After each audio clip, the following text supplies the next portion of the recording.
Welcome to today's program titled Guidance on State and Local Paid Family Leave Laws, Part 5, Spotlighting Connecticut. At this time, all participants are in a listen-only mode. For those of you who are logged onto the web presentation, you are encouraged to submit questions throughout the conference by typing them into the Q&A box on the right-hand side of your screen. For those interested in obtaining CLE credit for this webinar, an attendance verification code will be read during the presentation that will be required on the CLE attendance affirmation form.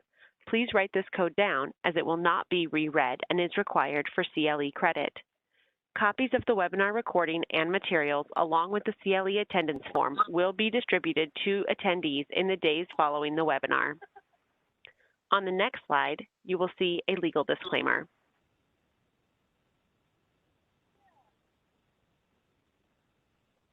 At this time, I would like to turn it over to our first speaker for today's program, Josh Seidman. Josh, please go ahead. Thank you so much, Kate. Hello, good morning, good afternoon, everyone. Thank you so much for joining us today for the fifth part of our Paid Family Leave Laws webinar series. We started this webinar series back in January of this year, and it's great to have continued to provide this content with our team of experts throughout the calendar year, and we plan on fully continuing it going into 2022 as the paid family medical leave world continues to develop and challenge employers in just a single state like Connecticut or with multi-state operations. Joining me today to talk about the Connecticut Paid Family Medical Leave Law and Unpaid Family Medical Leave Law are my colleagues and good friends Meredith Ann Berger, Christina Duslack, and Jean Wilson. As Kate mentioned, I'm Josh Seidman. As you'll see on the next slide, we have a detailed and jam-packed agenda for you today. This is the fifth part of our webinar series. Connecticut has been a featured jurisdiction in the first four segments of our series. It made appearances in both parts 1 and 4, given the developments within the state's paid family medical leave program throughout the benefit year. And as we get ready for covered employees to begin receiving paid family medical leave benefits starting in January, this webinar is both timely, full of updates, practical guidance and tips, and again, we have a great team of experts here for you. We're going to be starting you off with a nationwide paid family leave overview, just to give you a rundown of what the landscape looks like across the country. Also give you just a quick update on the Build Back Better Act paid family medical leave component and what's been going on there, as we did focus on federal paid family medical leave efforts in both parts 3 and 4 of the webinar series. From there, we're going to turn our attention to the Connecticut developments, the paid family leave and unpaid FML amendments. Meredith will start us off with an overview of what to expect for the rest of the presentation. We'll then turn our attention to the interaction between Connecticut paid family medical leave and other leave laws and employer policies, an incredibly important topic when you're trying to coordinate benefits, figure out absenteeism, when benefits will stack or not stack, really an essential sort of on-the-ground practical discussion there. We'll then turn our attention to the claims process for what you can expect as employees start filing claims for Connecticut paid family medical leave. We will then turn our attention to a nice list of employer obligations, so you are in the know in terms of what's expected of you as an employer in the state of Connecticut with respect to this program. And then finally, we'll round out with private plan exemptions to the extent those of you out there are considering or already have considered moving to a private plan as opposed to the state program here. So let's get this started with the next two slides, please, Kate. And we're going to turn our attention to federal, so it's a nationwide paid family leave with a discussion both of existing state and local laws and what's happening at the federal level. So firstly, at the state and local level, you can see on this slide, there are a total of 12 laws that are out there today. All of them are in effect, although not all of them are currently providing benefits to employees. Some of the programs have not yet started up. As you can see, Washington, D.C. joins 10 states. Those are California, New Jersey, Rhode Island, New York, Washington, Massachusetts, Connecticut, Oregon, Colorado, and New Hampshire. There's also a paid parental leave program in San Francisco as well, so that's been added to this list.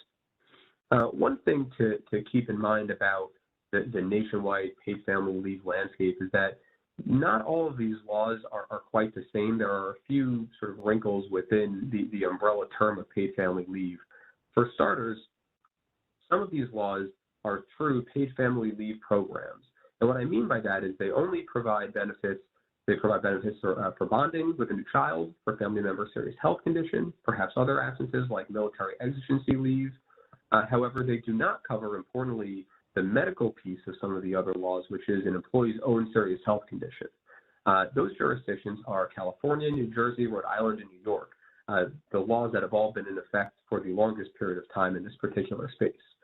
What's important to remember about those 4 laws is that they don't leave employees who have a serious health condition sort of out to dry. They instead provide them with wage replacement benefits through a temporary disability insurance program that exists and runs sort of in tandem with, although not concurrently with, the state's PFL laws in those 4 locations. The other jurisdictions, Washington State, DC, Massachusetts, Connecticut, Oregon, Colorado, New Hampshire, are what can be thought of as paid family medical leave laws. So they include the bonding absences, they include family member serious health, they also include an employee's own serious health condition, as well as some other potentially covered absences, as you'll hear about the Connecticut program in just a little while. Also worth noting, Hawaii gets an honorable mention here, as it has a statutory disability insurance program, a temporary disability insurance program, but not a paid family leave program. So Hawaii gets a mention as well. New Hampshire is also worth just a quick note. The New Hampshire law that was signed into law just back in June, a few months ago, is different than all the other locations listed on this slide because it provides benefits not in a mandatory fashion, but rather a voluntary program that employers can choose to participate in. So a little wrinkle in New Hampshire as well. Finally, a few thoughts on what's happening at the federal level. The Build Back Better Act, or BBBA, was introduced back in September.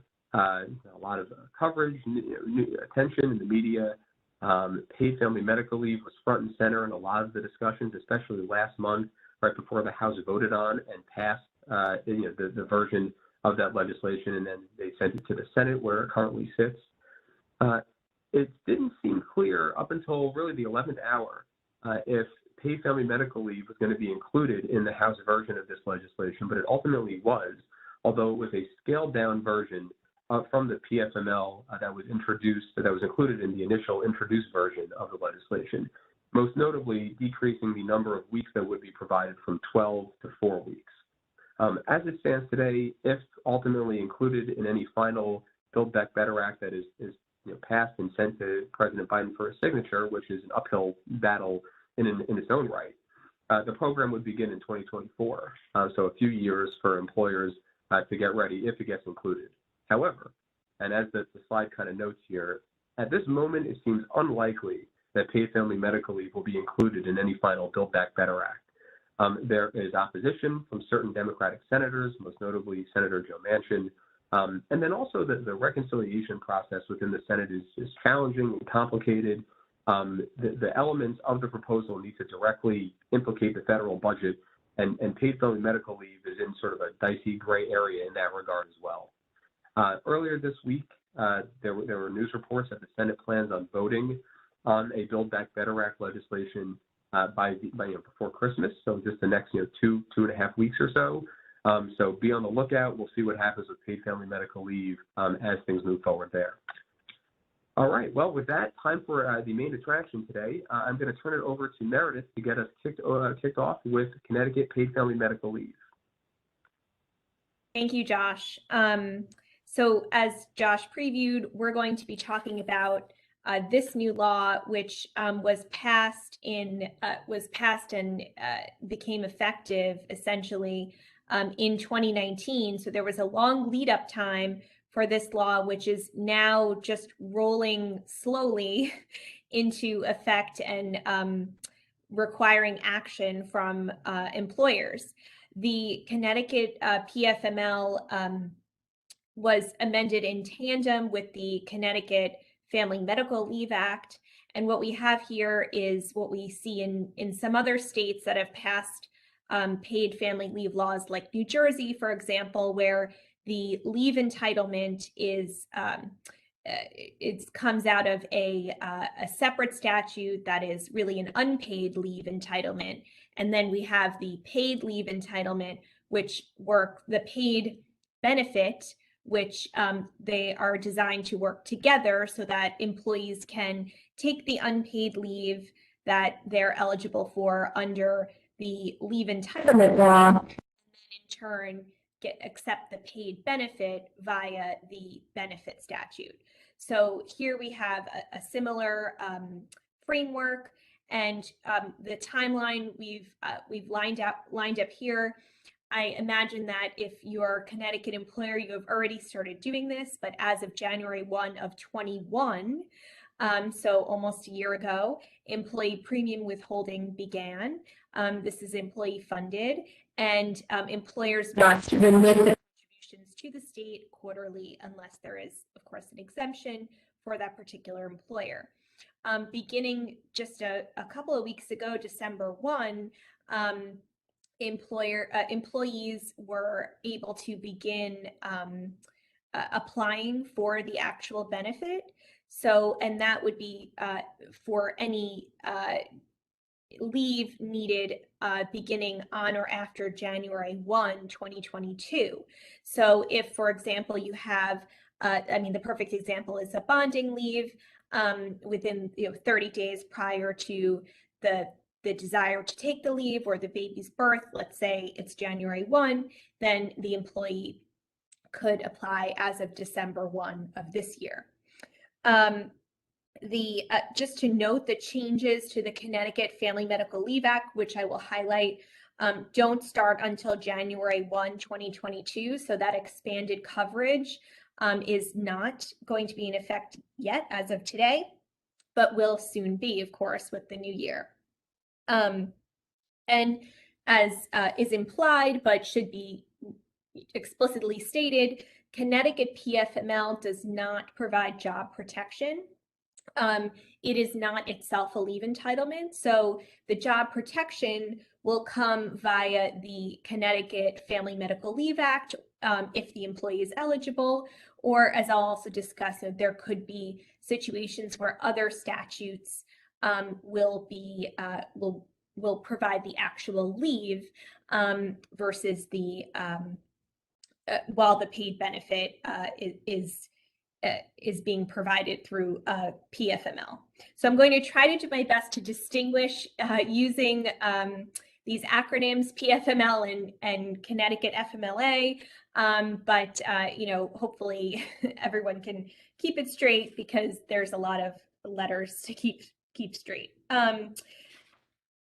Concerning, I just want to highlight, if how FMLA, the federal FMLA, interplays with Connecticut paid leave as well as the Connecticut Family Leave Act. FMLA has different eligibility standards from the Connecticut Family Medical Leave Act. It has different covered reasons for leave. So there could be a situation where an employee is eligible under the Connecticut Family Leave Act, but is not eligible under FMLA for whatever reason, whether it be the not having sufficient time in the position or the reason for leave actually not being covered. So just keep that in mind, that it might not always run concurrently, but it can if everything aligns. And as I noted before, if an employee is not eligible for, let's say, Connecticut Family Leave Act leave or FMLA leave, but they still have a need for leave that might be covered under, for example, the Connecticut Safe Time Law, or even leave under the ADA as an accommodation, or under the Connecticut Fair Employment Practices Act as an accommodation, that those the analysis should also be done with respect to those laws. Just because the person doesn't qualify for Connecticut Family Leave Act or FMLA doesn't necessarily mean that your job is done. We can go to the next slide. And I'm not quite sure if we actually have a poll here that's going to pop up. But that was our intention. So there are a few different ways that an employer can interface with the Connecticut paid family leave law. There's a public plan where there is an application via the state. There is a private plan, which Christina will talk about in great detail at the end. And you might be considering changing from public to private or from private to public. We will go through first the framework under the public plan, and then Christina will talk about what you can do if you wish to use a private plan or if you have already done so. You can go to the next slide.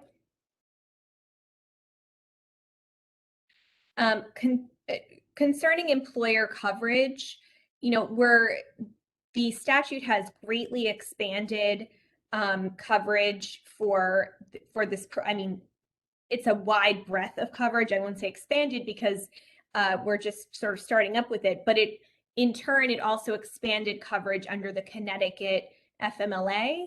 So we have, again, this framework where the leave entitlement works in tandem with the paid benefit under the CTP-FML. Both of these laws will now apply to any Connecticut employer with one or more employees. There are very few narrow exclusions that generally don't cover, your standard private employer. There's government municipality type of exemptions. And if you have any doubt as to whether you might be subject to an exemption, you should look into that, perform that analysis for yourself. But, as a general rule, it's going to cover your business in Connecticut. Generally, if you have an employee who you're issuing a W-2, they are considered an employee for purposes of the Connecticut paid leave law, even if you don't necessarily have an unemployment insurance obligation. And I'll talk about coverage in a couple of slides in terms of determining who are covered employees and whether an employee who may perform some work in Connecticut also is covered under the law. You can go to the next slide, please. So for employee eligibility, under the PFML, we have a two-part test of earnings of at least about $2,300 during the highest earning quarter during the base period. Many of you, if you have other experience with other types of laws like unemployment, you will be familiar with this term base period. It will look at in Connecticut, the first 4 of the 5 most recently completed quarters to determine the earnings. So it's a pretty simple analysis in terms of earnings, and there is no length of service requirement under Connecticut PFML. The employee can be presently employed or could be formerly employed within the last 12 weeks, or a self-employed person and sole proprietor who is also a Connecticut resident and is enrolled in the program. So the coverage is really wide, and any employee who day one, they are eligible as long as they have sufficient earnings in the base period. If they're presently employed, they're eligible for Connecticut paid family leave. Under the Connecticut FMLA, the current standard models more or less the FMLA. Now it's going to really expand coverage by lessening the eligibility period to being employed for at least 3 months immediately preceding the employee's request. So again, this is where you might see sort of a patchwork where the employee is not necessarily eligible for FMLA, but becomes eligible for Connecticut FMLA because of this 3 months versus 12 months. Just to note, if you have a collective bargaining agreement that covers any of your employees, the law isn't intended to supersede the CBA, but we're I'm sure there'll be further guidance on that. And if you have specific questions about how it will interact with your CBA, that's something that you should look at, certainly on an individualized basis. Just one quick note pertaining to the previous slide, but we don't need to go back to it, to say that, you know, unlike some other laws, in Connecticut, under the paid leave program, more than one family member may access the paid leave program at the same time, even if they're employed by the same employer. So that is sort of a quirk that you might want to, especially in the event of bonding leave, that's often a question that comes up.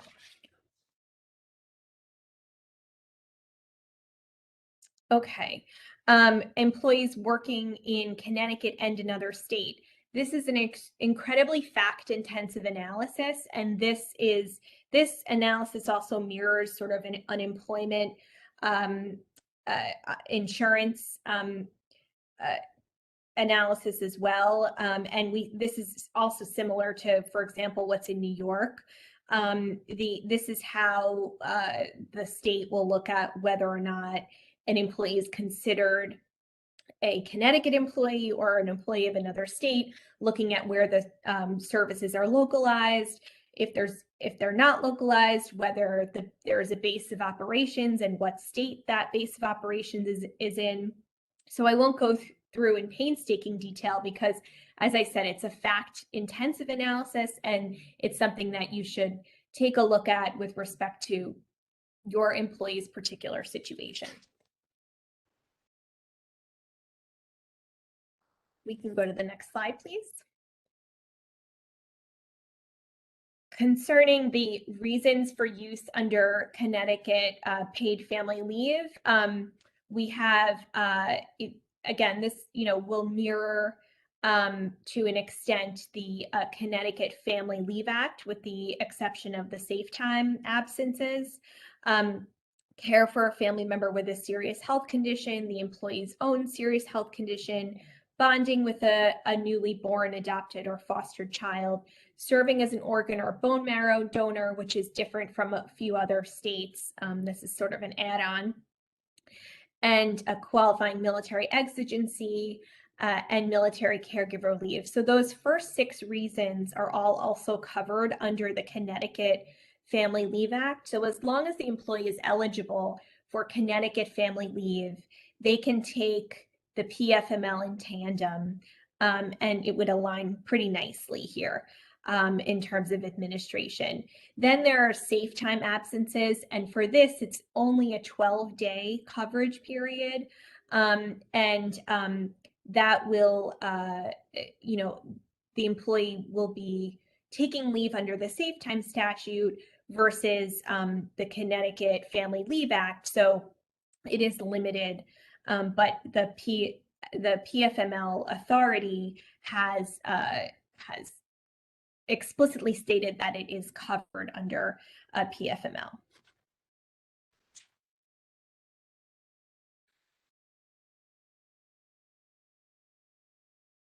And I'm going to, we'll go to the next slide, please. Here we have the covered family members, which is also greatly expanded from what is presently on the books for the Connecticut Family Medical Leave Act.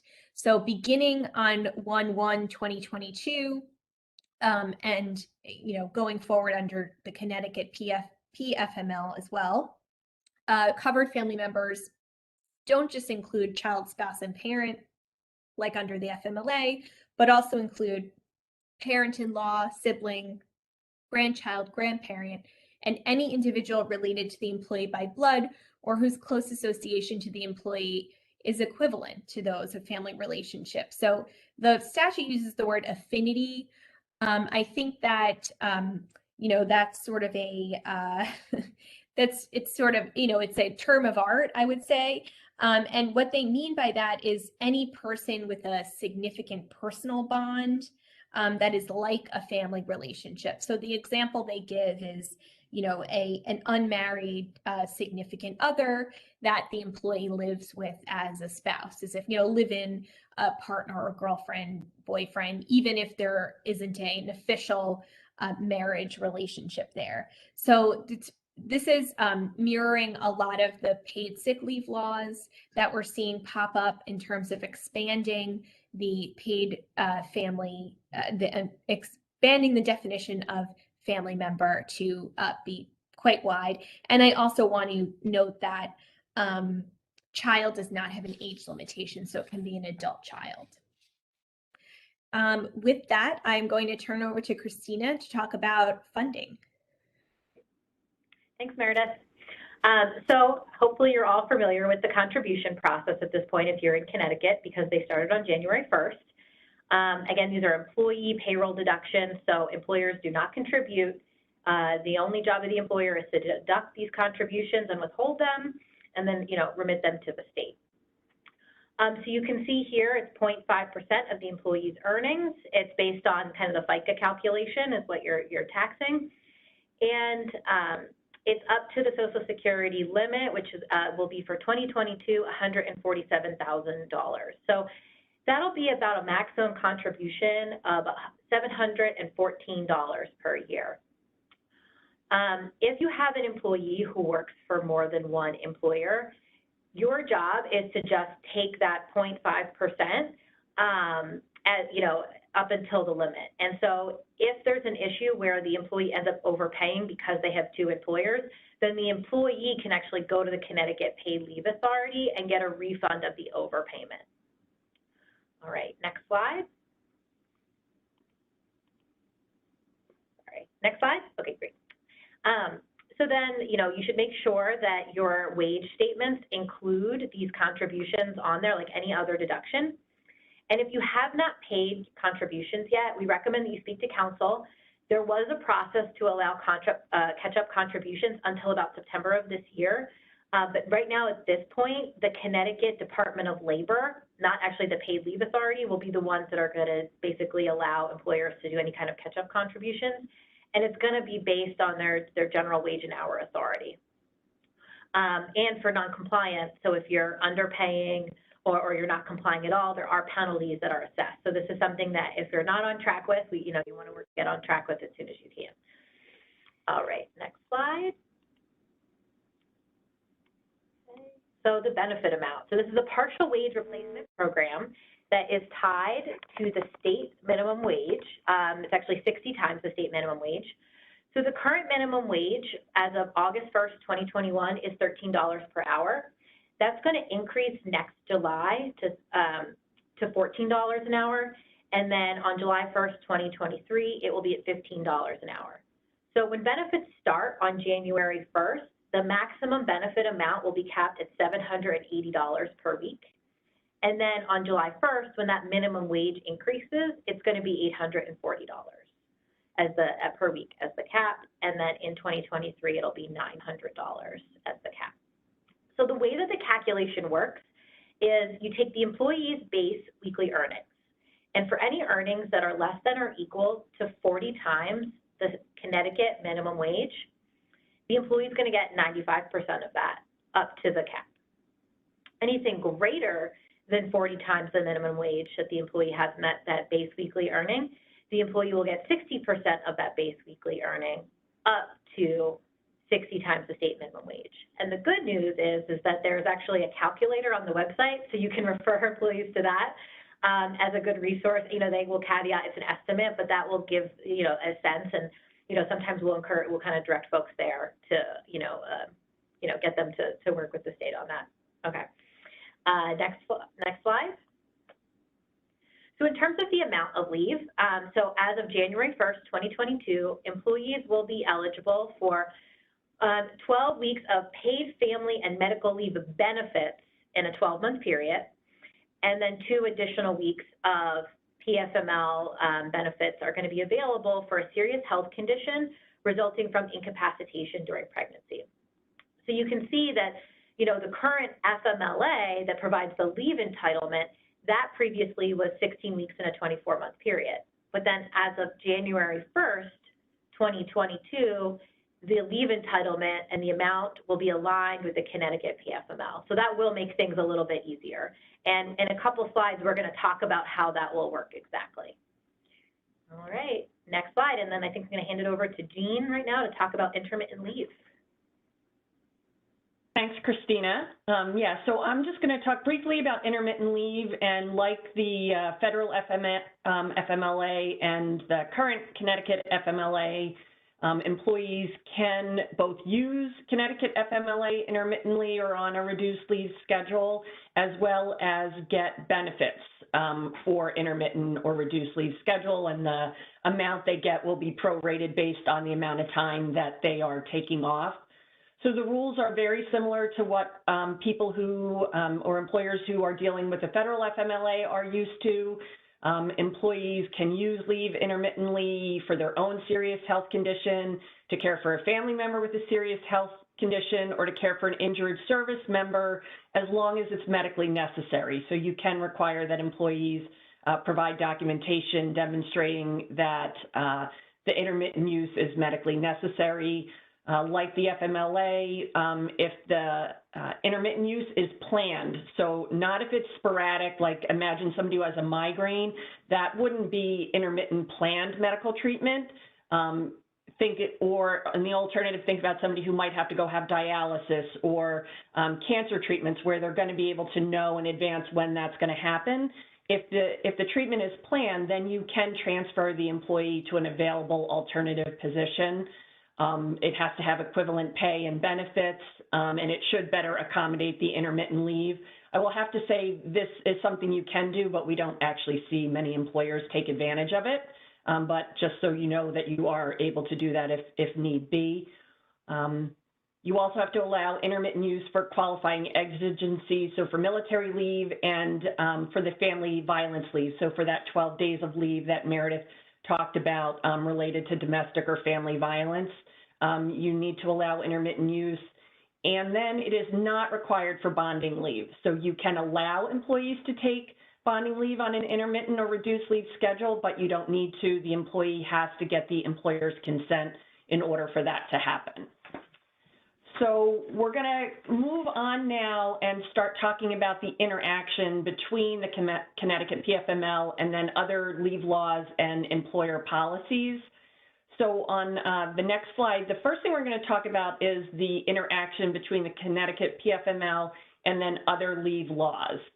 So generally speaking, and Meredith already touched on this, is that when an employee is receiving Connecticut paid leave benefits, that will normally run concurrently with other leave periods. There are some circumstances where that may not happen, and that then the leaves may be able to be stacked. And the reason for that, and Meredith touched on this as well, is because the eligibility criteria for the leaves don't align completely. So, you know, for Connecticut PFML, you know, there's just this financial requirement, and then, you know, essentially you just need to be employed by the employer. Then Connecticut FMLA kicks in at 3 months, federal FMLA not until 12 months. So there may be situations where an employee can stack that leave. The other place where this will come up is if somebody takes family care leave for Connecticut FMLA, say for a sibling or a grandparent, that's not going to reduce their federal FMLA leave, which is, you know, doesn't include those covered family members. So, you know, you'll need to do that analysis to figure that out. The other place where this will there'll be a little bit of a difference is that the Connecticut, both PFML and FMLA, allow for 2 extra weeks of medical leave if a woman is incapacitated during pregnancy, whereas under the FMLA, federal FMLA, that's only 12 weeks. Again, and Meredith really did a nice job talking about this, you want to keep in your own head that the Connecticut PFML is not job-protected leave. It's just a benefit that employees can get if they meet the eligibility criteria, but that there are going to be other laws out there that may provide job protection, and I've listed some of them here. So the Connecticut FMLA, obviously the federal FMLA, You may have somebody who would be entitled to leave as a reasonable accommodation under the ADA or the Connecticut Fair Employment Practices Act.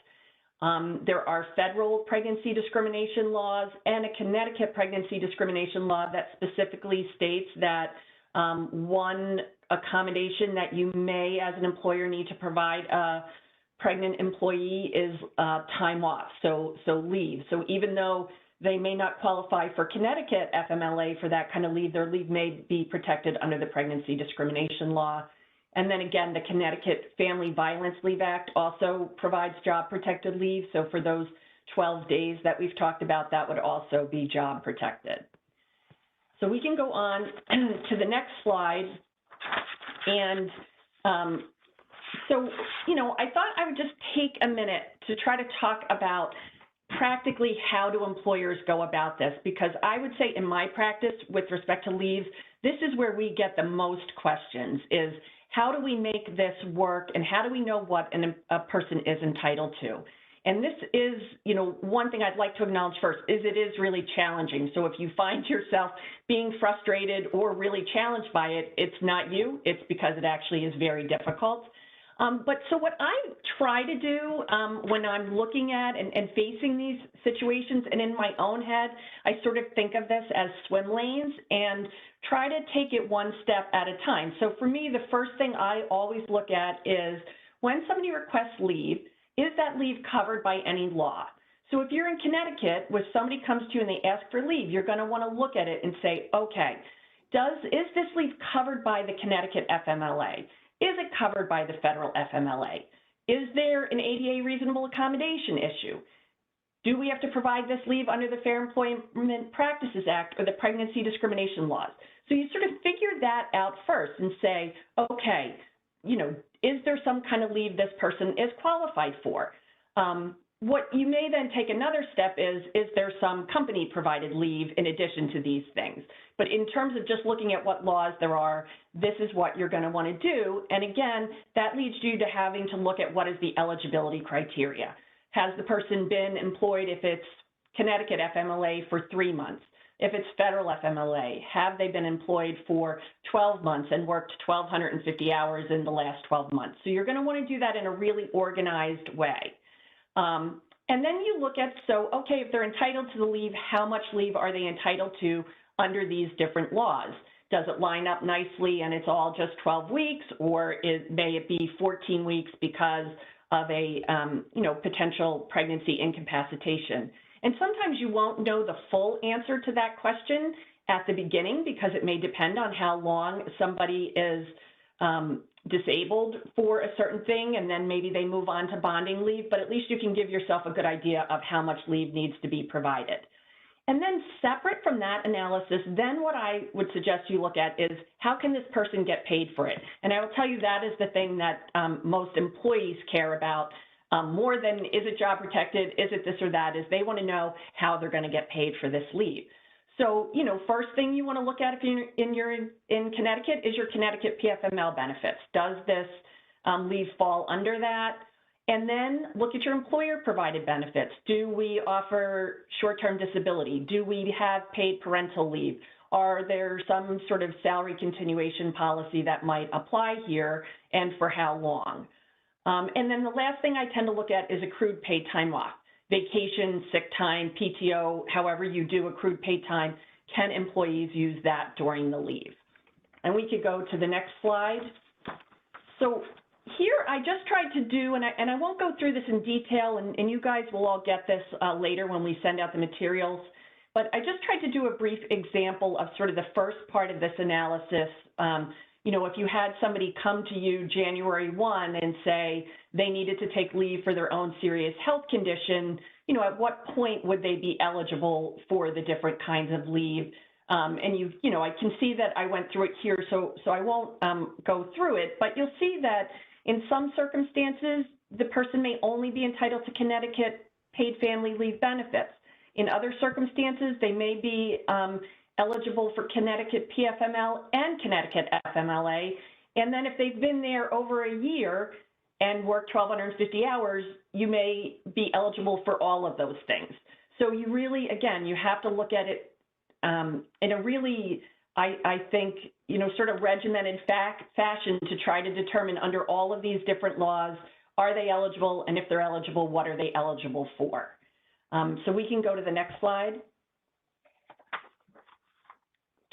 So, and then, and I mentioned this, one of the challenges that employers have is how does this line up with the policies that you already have? And so I will tell you that despite the growth of these programs, we are still seeing lots of employers continue to offer short-term disability or paid parental leave benefits over and above what's required by the state. And, as you can see, it's not that the Connecticut benefit is nothing, but, depending on how much people are earning, $780 a week may not cover a significant portion of an individual's salary. So, we see lots of employers continuing to offer these benefits.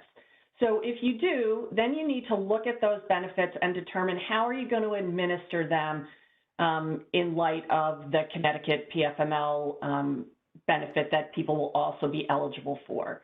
What we find is that most employers in their plans will say that they're going to reduce the employer-provided benefit by the amount of the state-provided benefit. So, for example, if you have an employee who's eligible for Connecticut paid leave benefits, they'll get that benefit, and then say they're eligible for STD up to 80% of their base salary. So what employers will do is they'll look at 80% of the base salary. Part of that will get paid through Connecticut PFML, and then the balance will get paid through the employer's policy. Some employers will actually say in their policies that employees have to apply for the state benefit in order to be eligible for the employer-provided benefit. And the advantage of that is that it kind of pushes people to apply for the state benefit and not just try to take advantage of the employer-provided benefit. I do, in my own practice, have a small number of employers who treat this Connecticut PFML sort of as additive. So they don't reduce their own benefit by the amount of Connecticut PFML. So in the example I gave, where if you had an 80% short-term disability policy, they would allow the person to get Connecticut PFML. They would separately calculate what's 80% of the person's salary, and they would pay up to that 80%. The one caveat to that is they'll cap it at 100% of the employee's regular salary, so that you're not ever paying employees more than they would have earned through the different buckets of benefits that are available.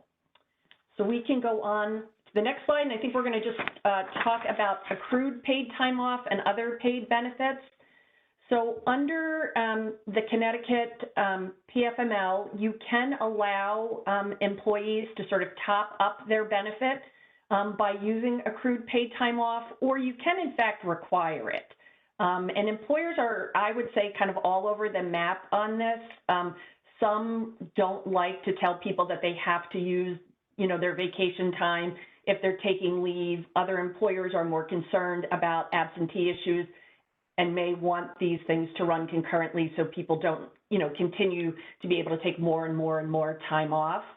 One caveat here is that if you do have an employee who is also eligible for Connecticut FMLA, the FMLA law says that you have to allow employees to maintain 2 weeks of vacation time, or if you have a PTO policy, 2 weeks of PTO.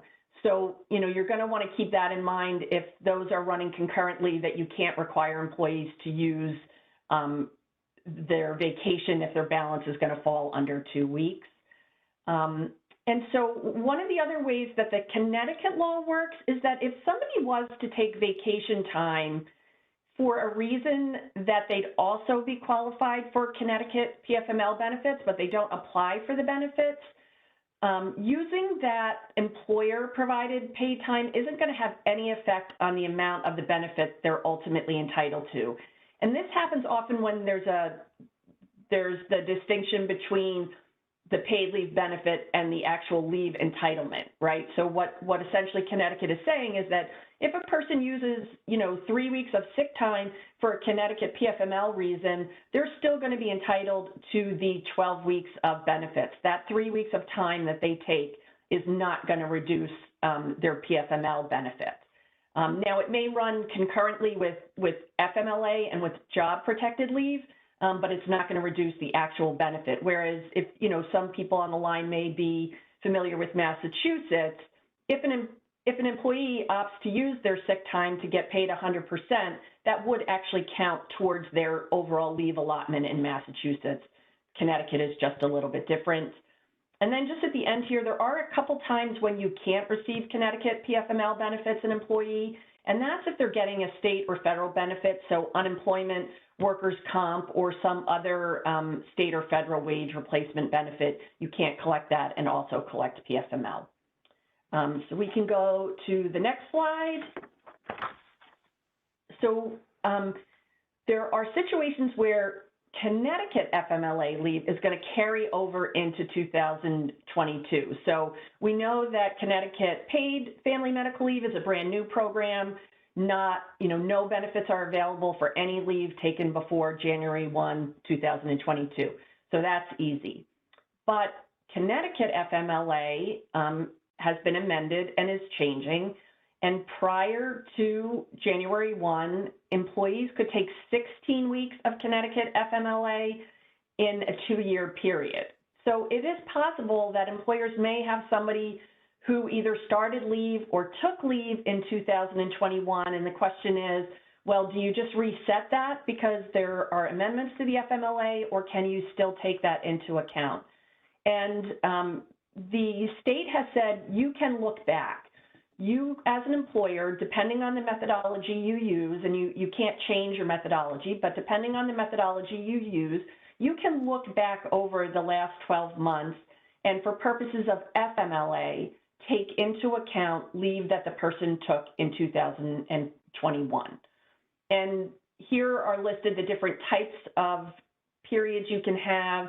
You can either do a rolling backward where you look at the 12 months before and see if the person has used any leave during that 12-month period looking back. Some employers use the first day of leave going forward so that, you're almost the same analysis, but you're looking from the date they first started and going forward 12 months.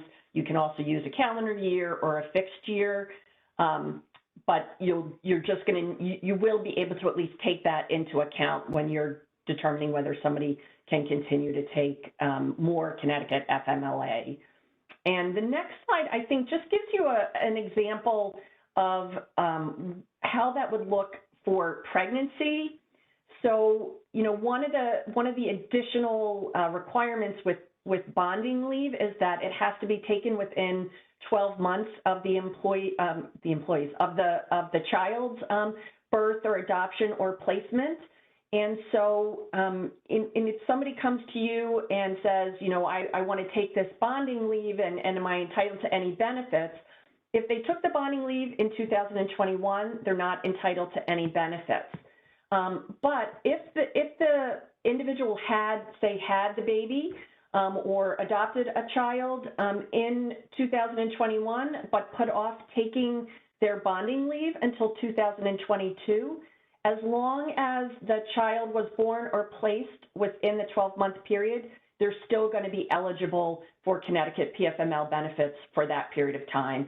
And this example walks through that. And certainly, if you have questions about this, there is a good resource on the Connecticut Paid Leave Authority website where they have outlined exactly how this would work for each of the different types of methodologies that you can use for the 12-month period. So they have some really good examples that help employers walk through that. We can go to the next slide. And then we can go to the next slide? Yeah. Great, thank you, Jean. Sure. So here's the overall timeline of the application process.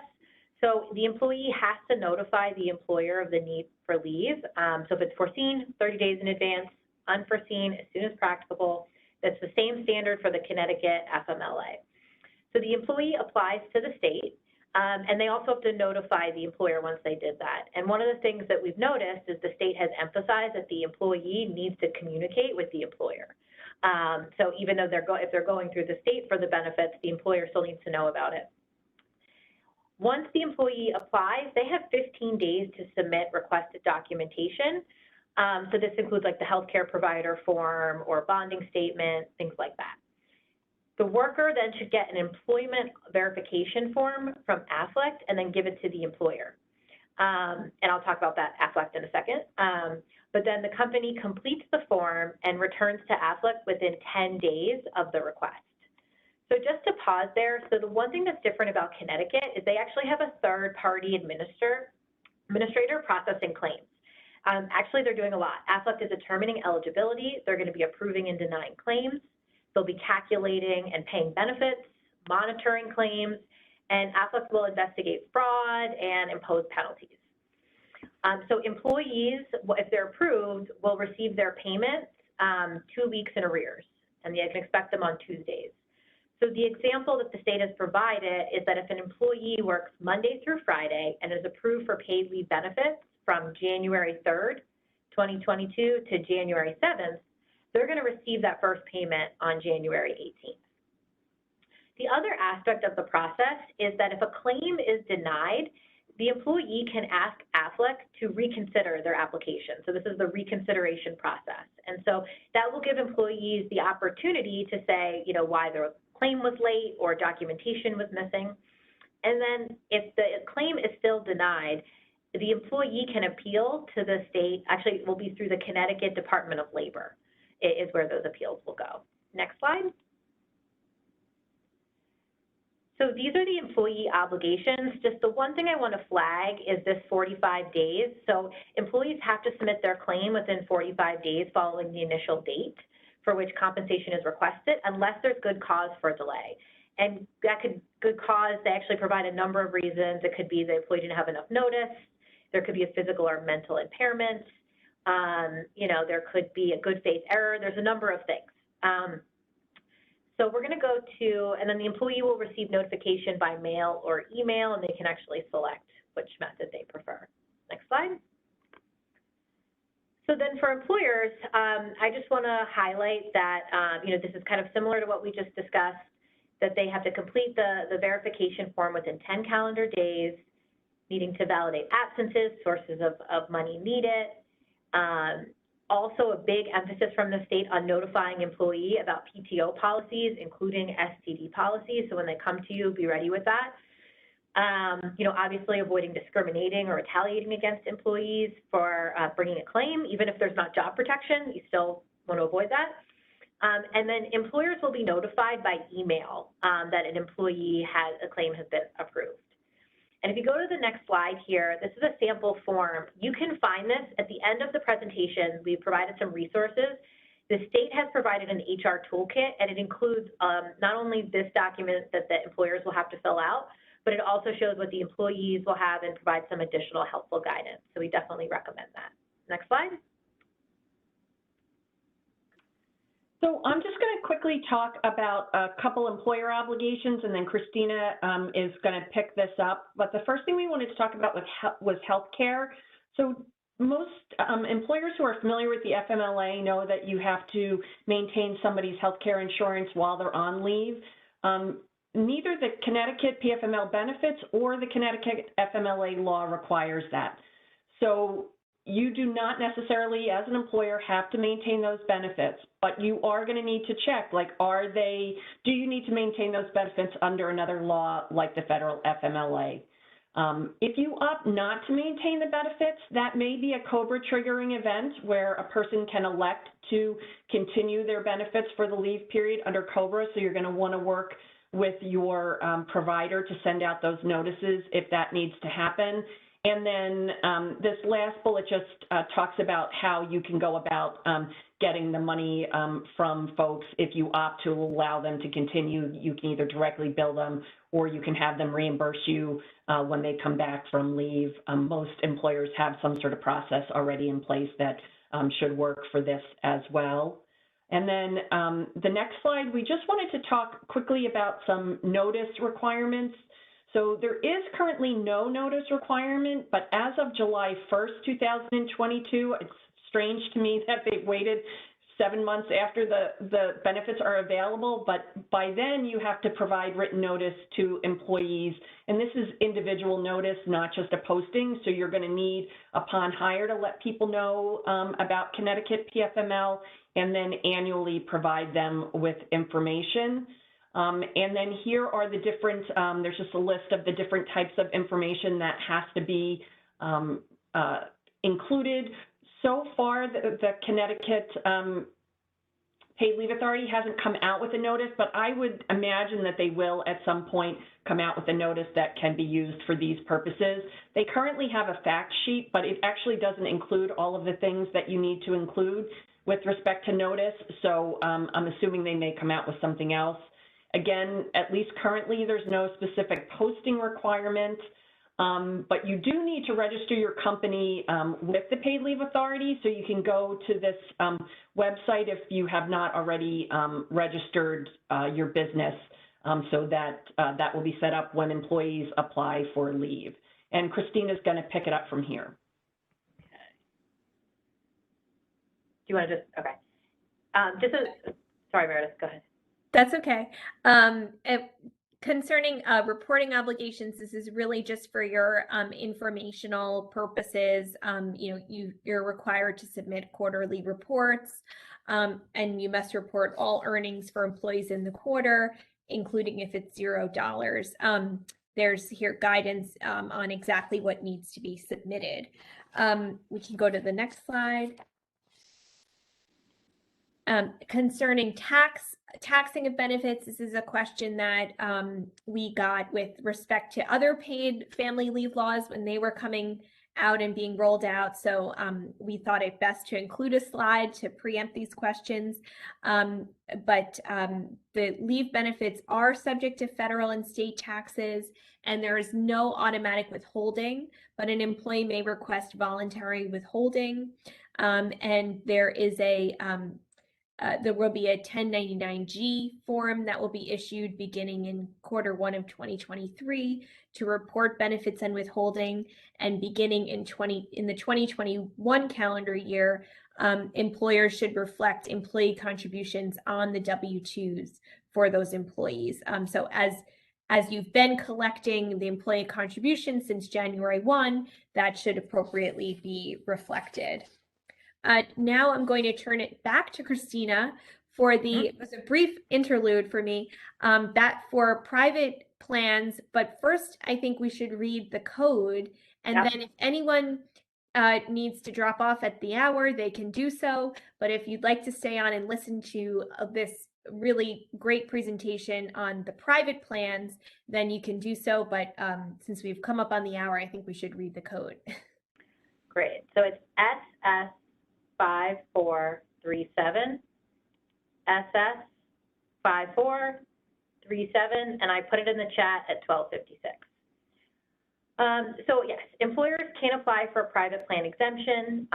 You have to make sure that you confer all the same rights, benefits, and protections provided under the law.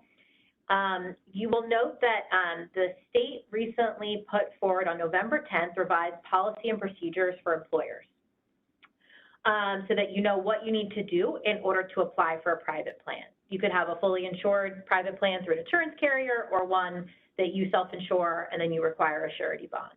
The key thing to know is that applications are accepted on a rolling basis, but they have to be approved no later than 30 calendar days before the end of the quarter in which the plan goes into effect.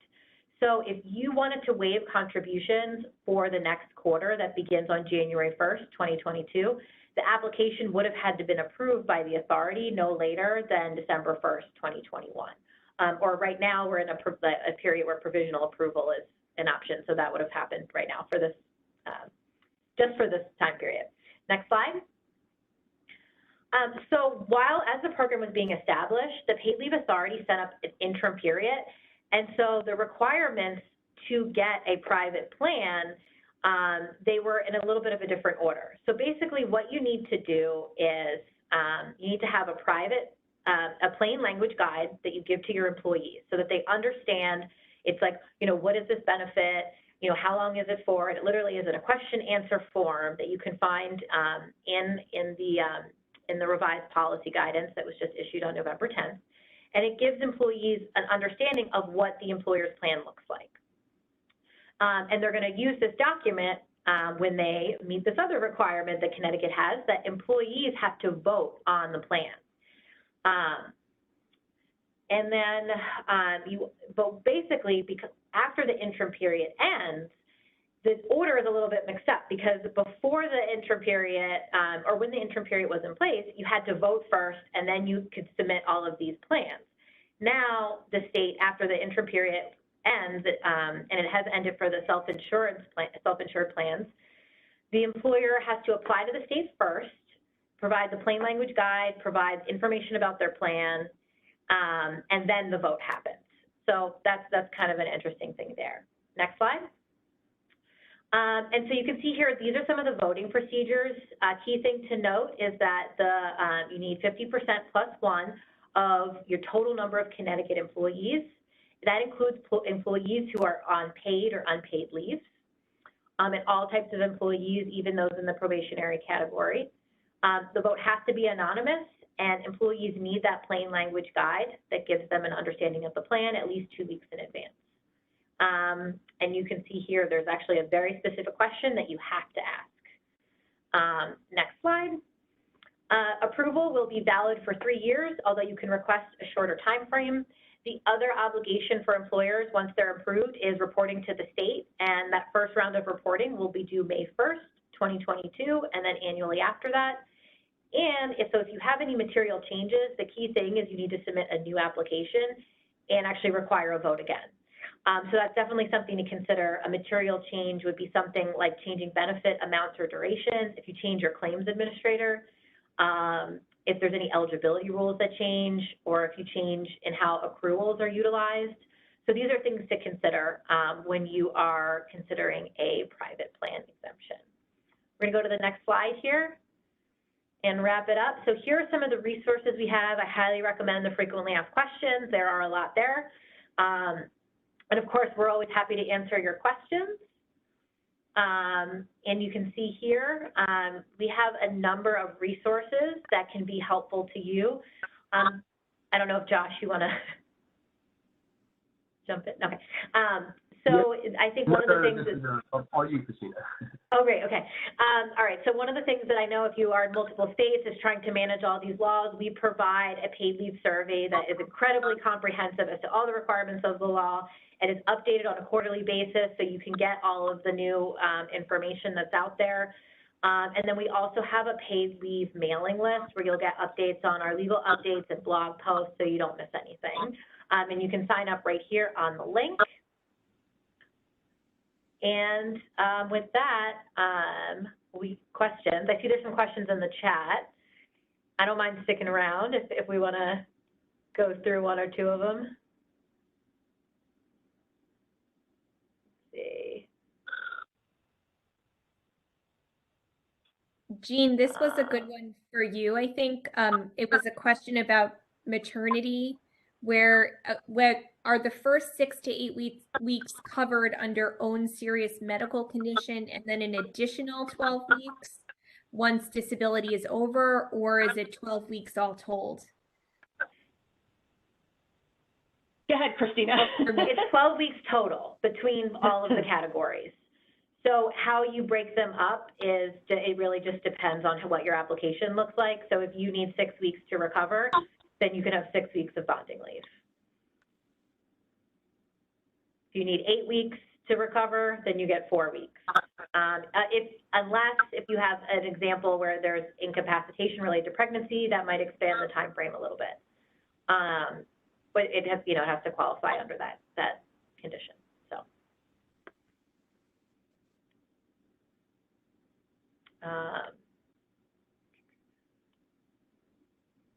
So I see there's a question. Okay. Oh, go ahead. I was going to say, Aflac will notify the employer over email. So that's the information there. Oh, great. Thanks, Meredith. So You know, I know that we're over time here, so maybe what we will do is we'll look at these questions that we've received in the chat and try to get back to people individually, or you can, I believe our contact information is on the slides, and we can certainly get back to folks if you reach out to any of us. Yes. Thank you so much, everyone. Thank you, everybody.